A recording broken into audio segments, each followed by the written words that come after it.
How to remove your feelings on someone. Number 1, accept everything. Matuto kang tanggapin lahat ang mga bagay na alam mo na hindi na mangyayari.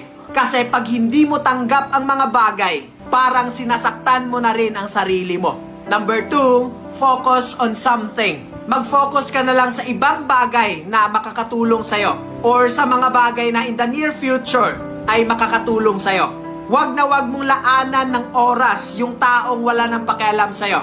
Number 3, release him or her. Kung saan siya magiging masaya, doon na siya. Huwag na huwag mong ipagsiksikan sarili mo sa taong wala nang pakialam sa'yo.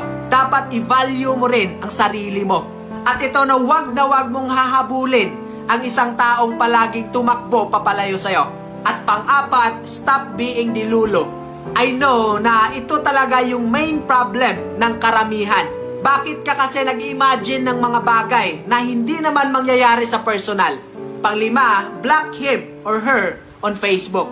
Pwede mo namang i-block yung tao, especially kapag ang pag-block mo sa kanya ay nakakatulong sa'yo.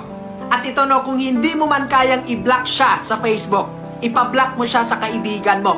At ito no, wag na wag kang manghihinayang sa mga memories na meron kayo. Alam mo no, meron talagang mga tao na dumating lang sa ating buhay to give us lessons, to give us realizations para mabuo mo pa yung sarili mo.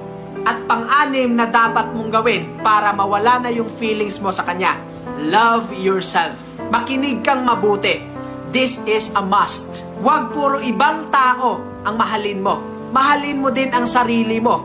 Pahalagahan mo ang sarili mo. Kasi at the end of the day, wala kang ibang kakampi kundi ang sarili mo mismo. Okay? Dapat mo yang tandaan.